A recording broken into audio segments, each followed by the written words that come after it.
Hey y'all, and yes, it's your girl, the real deal, Anita Gill, and I am back. Yes, and I'm back with the University of Idaho killer, alleged killer. Okay, alleged suspect. Okay, Brian Kohlberger. Okay, Brian Kohlberger has been accused of being the killer to the for Idaho students. Now, what led them what led the investigators to Brian was some uh some of the technical instrument that they used in the house to find, to pick up evidence. So they evidently, there was some evidence of his inside the house that led them to him. Okay, and allegedly, you never know who's taught. You know what I mean? You have to protect people. So I said, well, I don't remember how, what they were saying about how they caught Brian. So let me find out. So for those who missed out on how Brian was caught, Brian Kohlberger was caught. Well, this here go the video, and then we'll express our reaction afterwards. Okay, okay. Kohlberger is now under arrest in connection with the killings. We're told authorities arrested Kohlberger thousands of miles from Idaho in Monroe County, Pennsylvania, and that a SWAT team entered the location where he was staying and took him into custody this morning. This comes more than 6 weeks after investigators say University of Idaho roommates Kaylee Gonzalez, Madison Mogan, Zaina Coronado, as well as Coronado's boyfriend Ethan Chapin were all stabbed to death in the girl's off-campus house. With me now for more things is Kana Whitworth, live in Moscow, Idaho, and former chief for the San Bernardino Police Department and ABC News contributor Jared Bergwan. So, Kana, we're now learning there was this arrest warrant, obviously for murder in the first degree. So this is the guy they think did it. He appeared before a judge today, ordered his extradition. What can you tell us? So, Terry, what we know so far is that this arrest resulted from this criminal homicide investigation that was happening here in Moscow, Idaho. Now, Moscow PD remains the lead on this, and they, at this point, are not confirming this arrest. But our sources within the FBI are saying that Brian Kohlberger, again, 28 years old, he was highly educated, Terry. In fact, he had a master's degree in criminology from DeSales University there in Pennsylvania, but also attended Washington State University in Pullman, Washington, which is just less than 10 miles away here from Moscow, Idaho. So he will be extradited back here to Idaho to face charges for the most heinous crime that this city has ever seen. We're also told that the SWAT team knew what they were looking for and that he was arrested inside a house there in rural Pennsylvania. All right, a long way, as you point out, Kana, from Moscow, Idaho. Jared, we now have the suspect. We've got the arrest warrant. What do you make of this? What happens next? Well, the judge has already ordered him to be extradited, so he's going to be on his way back to Idaho before long, and we will start to see the court proceedings begin from there, from a preliminary hearing to presumably a trial. I will point out it's interesting that he's got this history in criminal justice with no prior criminal history that I'm not sorry, not a criminal history in criminal justice, but a history studying criminal justice with no prior criminal history. It's going to be a fact. This is the timeline. Hold on, y'all. I apologize. We're going to hear from authorities at a news conference at 4 p.m. Eastern Time. ABC News Live at ABC News is going to carry that live when it happens. So tell us what else you think we might learn there. What are you expecting to hear? What kind of questions might you have?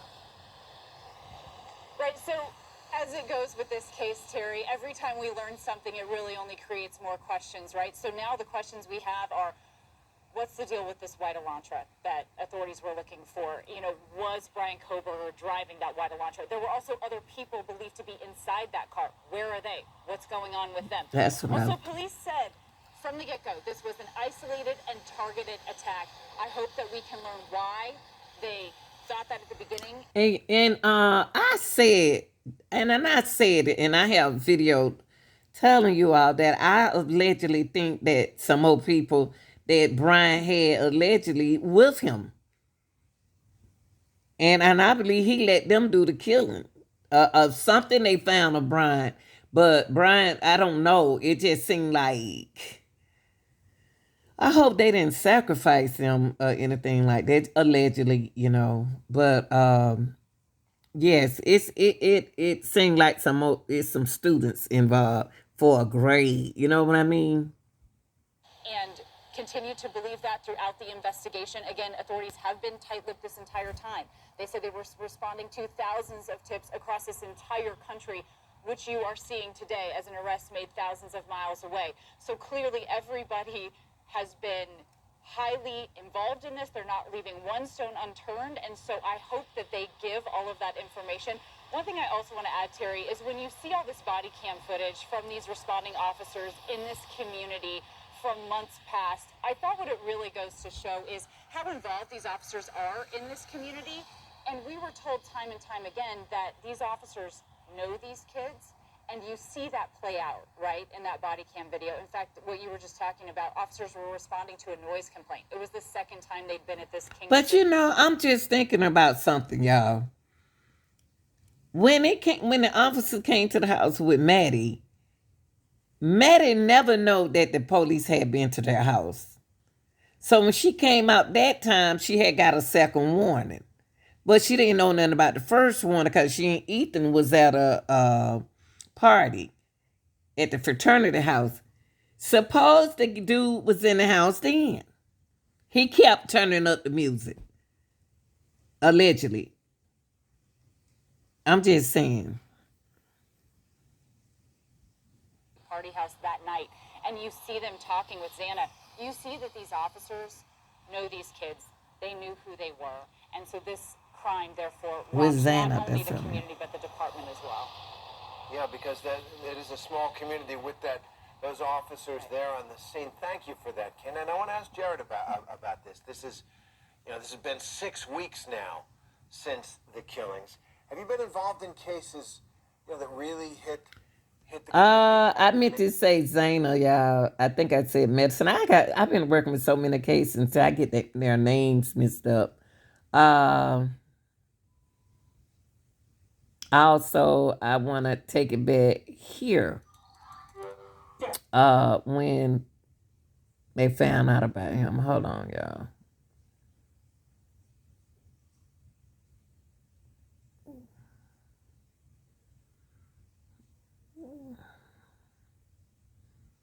And I appreciate y'all being patient because I'm new at this, okay?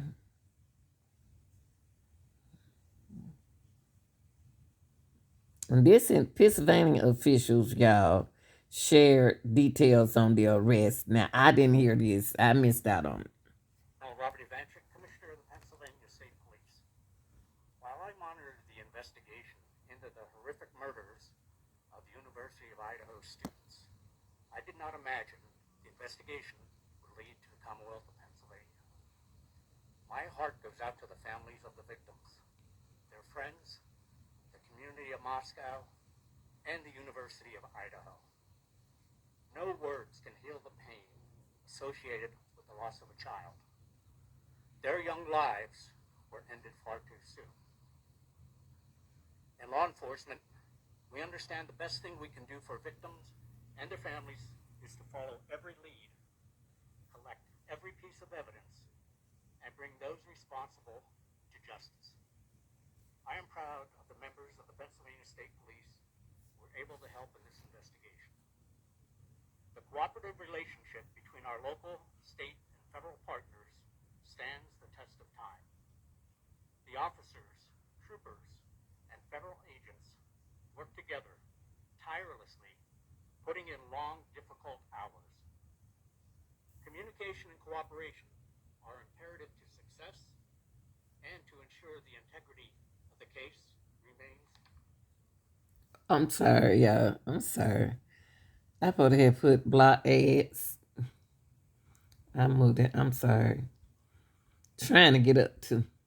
Maintain. The culmination of that cooperation ultimately led to take the suspect into custody families some sense of peace they deserve. I want to thank the Moscow Police Department, Idaho State Police, and our partners in the Federal Bureau of Investigation for their support, assistance, and coordination. I also want to recognize the Monroe County District Attorney's Office. And finally, I need to acknowledge the members of the Pennsylvania State Police, specifically members of Troop N, our Bureau of Criminal Investigation, and our Bureau of Emergency and Special Operations, who assisted in safely taking the suspect into custody in the early morning hours of December 30th. As previously indicated by Chief James Fry of the Moscow Police Department, specific details regarding this investigation cannot be released until the suspect is extradited to Idaho and presented with the probable cause affidavit. Okay, and y'all, for those who don't know, he signed his waiver to be extradition to Idaho. So he went to court today, and I have a video on that before this. At this time, I will turn the microphone over to Major Christopher Paris, commander of Area 3, who was involved in the coordinated efforts to take the suspect into custody. Thank you, Colonel. Area 3 comprises Troops F, P, N, and R, and is made up of 1,000 approximately of the women and men, civilian and enlisted, in the northeastern part of Pennsylvania. I'd like to introduce to my left Captain Norm Kramer, whose Bureau of Criminal Investigation troopers were contacted by the FBI about assisting with surveillance of the accused in this case. I'd like to take the opportunity to specifically thank several individuals. Special Agent Charge Jackie McGuire and Assistant Special Agent Charge Dave Carter from the Philadelphia Field Division, as well as Supervisory Special Agent Bill Vigorito of the Scranton RA. We're very lucky in PSP to have a collaborative relationship with the Bureau both in Pennsylvania and beyond, and their people are absolutely excellent. So as the investigation progressed, Troop N Criminal Investigation Section, commanded by Captain Kramer over my left shoulder here, began to collaborate with authorities in Idaho. Specifically, I'd like to acknowledge Lieutenant James Curto, who's here today, Sergeant Anthony Ferdinand, Corporal John Chulak, who is not present with us, and Troopers Leary and Knoll, who are here with us today.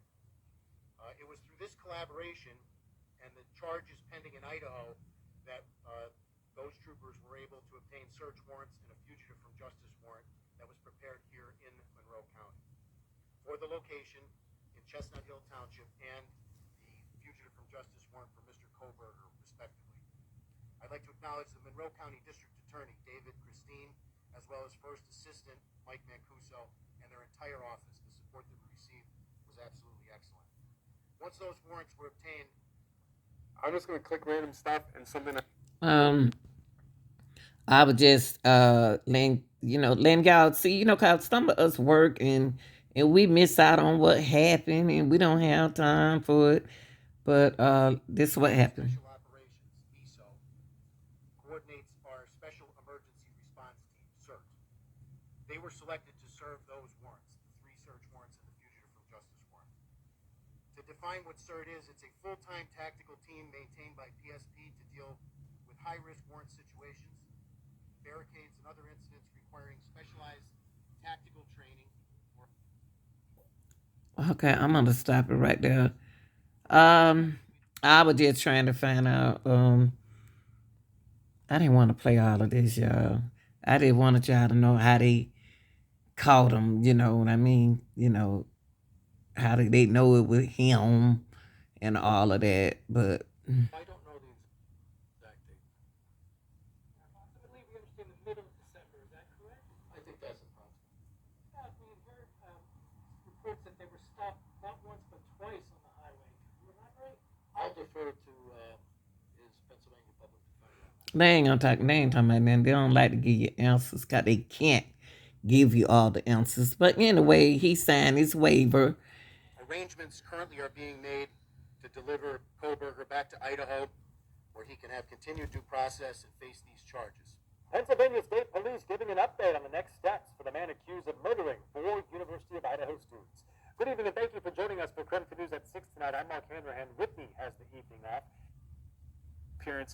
that's when that probable cause affidavit of facts will be released, and that'll be a treasure trove of information. Well, I have a That's video exactly. already showing he signed the affidavit, his waiver to he did that already. So and I'm just trying to skip it a little bit because I have another video showing some of this stuff.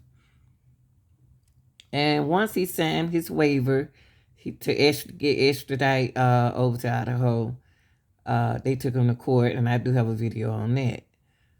Look at him. He happy to be on there. BRYAN gonna outsmart them. I hope not. Donning a bulletproof vest under a red gel jumpsuit, walked into the Monroe County Courthouse today. Here, he and his attorneys stood in front of a judge and waived his extradition. Doing this puts the wheels in motion to get KOHBERGER to Idaho, where he'll face first-degree murder and burglary charges. WNEP, our sister station in Pennsylvania, was in the courtroom where no cameras were allowed. They report every seat was filled, and KOHBERGER's family was in the front row. A CBS News correspondent says KOHBERGER remained stoic and calm while his mother and sister sobbed through the hearing. Following his first courtroom appearance, Pennsylvania State Police hosted a press conference to share more details on KOHBERGER's arrest. Tactical assets were then staged in the county, in Monroe County, into the evening of Thursday, December 29th, last Thursday. And in the early hours of Friday, December 30th, those warrants were executed at the location. Mr. KOHBERGER was taken into custody without incident. Officials say they understand the public wants to be informed, but sharing certain information could interfere with the court system's due process. We're trying to balance essentially two things: the public's desire for information against the need to maintain the integrity of the investigation and protect the Y'all, this case is very interesting, and they trying to be careful so nothing would happen to BRYAN.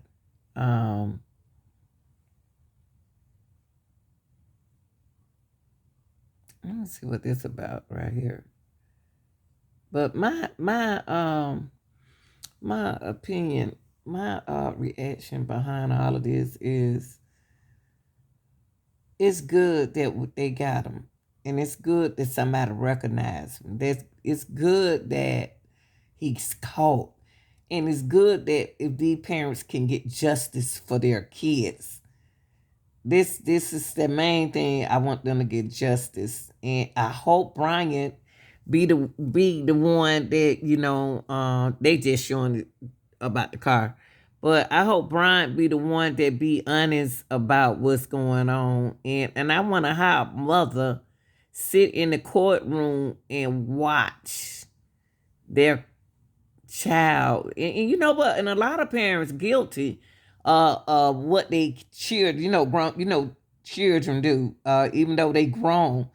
That's why I'm kind of like I am now, because I want to know what you're doing, where you going, what time you getting back. I'm sorry, I know you grown, but still, when you in your mom's house. So let's listen to this, y'all.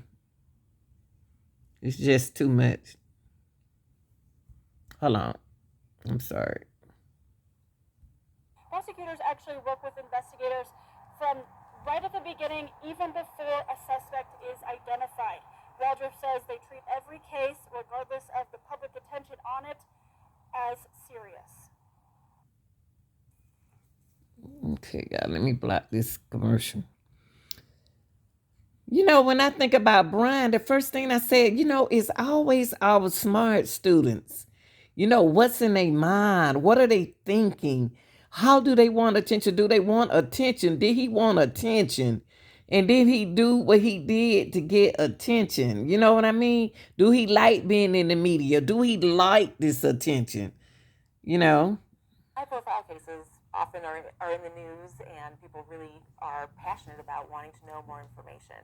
But honestly, we take every case equally seriously, and we'll be running down evidence and making sure there's a thorough investigation and viable prosecution on any case that we want to move forward with. And for every victim, every case is a high-profile case. Now, Waldrop says that those cases take a long time, not only because they are still investigating, and investigators and the prosecutors want to make sure that they can provide a complete case to. Okay, y'all, I'm gonna stop it right there. I just wanna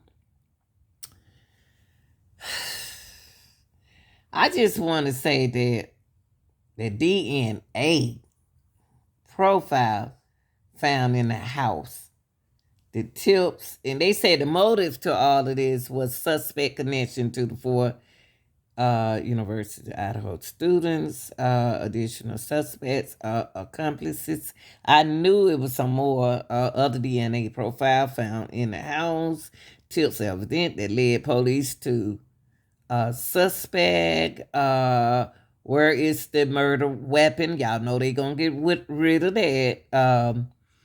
Crime scene cleanup. Details about suspect car. Items seized by law enforcement and next Moscow PD press conference. That's the order that they are going in. Right now, Bryant remained arrested, locked up. It's gonna be a while.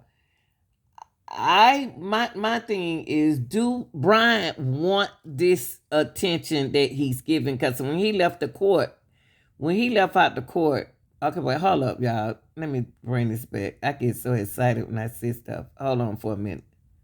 Moscow PD to share the latest details. Now, just minutes ago, Moscow PD sent out a press release saying because of a court order, a recent one just filed, the Moscow Police Department will no longer be communicating with the public or media about this case. We're going to flesh out what this means and keep you posted. But in the meantime, today we also learned that the search warrant for BRYAN KOHBERGER's student apartment is now sealed. We obtained copies of the court order to seal it, and that order says it was sealed partly because of a serious. Okay. Since he's allegedly a serial killer, they said it's a serious and imminent threats to the privacy of the witnesses, victims, and victim families named by the affidavits. Okay. An imminent threat to the privacy of witnesses, victims, and victims' families. The search warrant won't be unsealed until March. Now, we also know, based on the timeline released by Moscow PD, two of the students, it's Madison Mogan and Kaylee Gonsalves, went to the Corner Club in downtown Moscow the night before their death. There's been speculation that KOHBERGER was at that very same bar. But yesterday, the Corner Club tweeted this: suspect was not and has not been here. They said that allegedly people were thinking that Brian was around. Brian was around the truck, but suspect was not and has not been here at the Corner Club. No one was removed from the bar the evening of the incident. Stop calling us. What? They told them to stop calling. The corner store told them to stop calling them. Oh, wow. Corner store. Y'all see that? They say stop calling us. No, they got to call you, baby. No one was removed from the bar the evening of the incident. Stop calling us. While numerous questions surrounding this case are still left unanswered, we remain diligent in tracking this information. Now, we do expect... I think a lot of people know about this case, y'all, who was there. I think it's gonna be bigger than what it is. Now, is Brian gonna be the one to tighten his mouth or take the case? Is he gonna be the one to? Brian is making me think is he's the one supposed to take the case? Take the not credit, but be the one that accused being the the ringleader, y'all. I believe that he's gonna be the one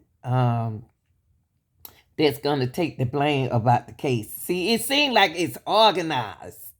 You know what I mean? It seemed like an organized case for whoever over it, allegedly. Some details once the probable cause documents are filed in Latah County. Reporting in the newsroom, Amanda Volby.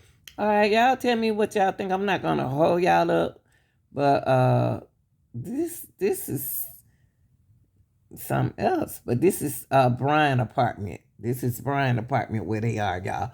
I believe it's gonna be a big ring thing. It's gonna be a whole lot of people that's gonna surprise this case, and I can't wait. Y'all like, share, and subscribe. This is your girl, the real deal, Anita Gill. Don't forget, put your comment in the comment section about the case. Okay, not about me, but about the case. All right, I'm out.